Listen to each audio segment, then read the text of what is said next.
use is the Supreme Court. So they just have to go to the Supreme Court kung gusto talaga nilang malinawan. But kung hindi po sila pupunta sa Supreme Court, wag po nilang itry ito sa Court of Public Opinion. Maniwala kayo doon sa collective wisdom ng ating impeachment court. Sir, last na lang po sa akin. Sa timeline lang, sir, di ba si VP Sara, ang deadline niya to give the reply is 21, pero Saturday yon, so 23. So, ang prosecutors have 28, pero Saturday po, so 30. 30 po. Okay, so what will happen, sir, kung hindi magpasa ng reply, given na parang sabi natin, hindi nagagampanan ng prosec yung, hindi nila nasasubmit yung mga kailangan nilang isubmit? I think ito po, no, I think yung hindi po nilang pagpasa ng mga kailangan po nilang i-file, I think baka strategy po nila yon, no? Hindi natin alam talaga kung ano yung tunay na dahilan, pero siguro yung mga contemporaries nyo doon sa House, dapat tanungin sila doon about that. Syempre, as a court, we will just act based on what has been filed. So, yung reply po, I think, balak naman po nila mag-file ng reply. Alam naman po natin na bibigatin din naman yung mga advisor din po ng prosecution panel. Gagawin din po nila lahat ng dapat nilang gawin kapag nandoon na yung answer with affirmative defenses. So magre-reply po sila doon. Kung hindi naman po answer with affirmative defenses ang i-file po ni Vice President Sara at ito po ay isang motion to dismiss, then I'm sure magpa-file po sila ng comment and opposition doon sa motion to dismiss. So ito po, nasasabi ko po to, hindi ito panghuhula. Ito lamang po ay base sa experience natin bilang isang litigator. Thank you po. Hello po, Attorney. Good afternoon. Good Sir, afternoon may violation po ba dun sa refusal na tanggapin yung notice of appearance? Wala naman po, but it says a lot. Kasi po, kunwari, isang law office, walang tumatanggap doon, sarado po yung law office, then it says a lot about that law office. Or a party, kapag nagpadala po tayong demand letter, tapos walang tumatanggap ng demand letter, tama po? So, ibig sabihin, tinataguan nyo yung magbibigay ng demand letter, yung pinagkakautangan nyo. So, it says a lot about the actions, no? Baka hindi po prepared, or baka naman po ayaw tanggapin as a matter of strategy, pero hindi ko po talaga alam kung ano dun sa mga posibilidad na yon yung kanilang motivation, why they did not receive. Again, this is just a very minor pleading.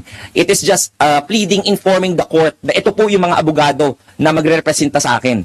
Wala pong any motion po doon, walang ganong issue or conflict na kailangan isipin pa ang magkabilang panig kapag nag-file po sila ng notice of appearance. So nakakapagtaka lamang po, no, na bakit pati yun hindi pa nagawang ma-receive.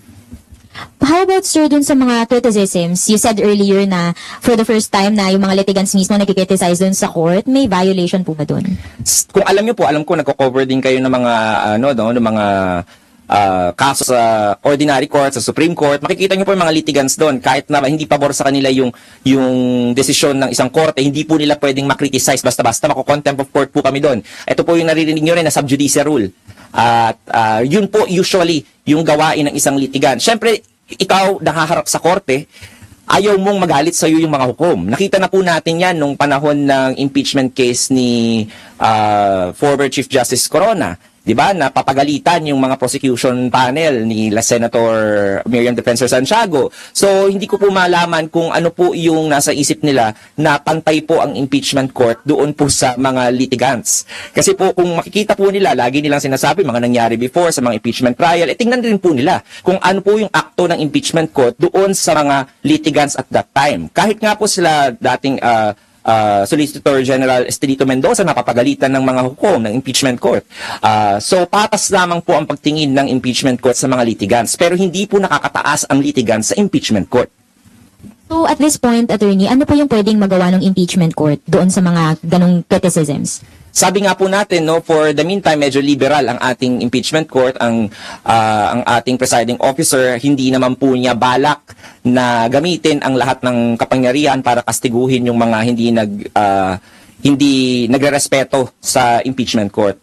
Although the power is always there. But if ever it will be used, for the meantime, I don't think it will be used. Sir, na-raise na po to be for KSP, but just to get your opinion also, is it possible to cite the prosecutors or the defense in contempt if hindi po sila sumunod sa any orders of the impeachment court? And for example, on the prosecution panel, paano po mangyayari doon? Sino ang iko-contempt sa kanila? Buong house po ba? Yung prosecution panel? Again, that is in the realm of possibilities, lahat yan pwedeng mangyari po. Pero yan nga po yung iniiwasan ng ating impeachment court. Ayaw nga po nating magkaroon ng awayan. Ayaw ng impeachment court na magkaroon ng away o magkakaroon ng constitutional crisis pag nagmatigas ang impeachment court laban sa desisyon ng Korte Suprema, if ever. So, ang ginawa po ng impeachment court, pumunta po siya at nakipagdialogo at nag-order po sa House na tayo na lang magresolba nitong constitutional issue na to, na may question about yung mga depekto sa articles of impeachment, sagutin nyo na lamang kasi kayo nakakaalam dyan. So, kayo na lang ang magdesisyon kung magko-crossover o hindi. So, hindi po kaaway ang impeachment court. In fact, we are asking for the cooperation of the House so that any legal issues as to the jurisdiction of the impeachment court kapag nag-umpisa na pong umusad itong trial natin, ay wala nang magko-question either from the prosecution, from the defense, or any other person po na gustong questionin yung jurisdiction ng impeachment court. So, we are actually giving our co-equal, 'di ba, House na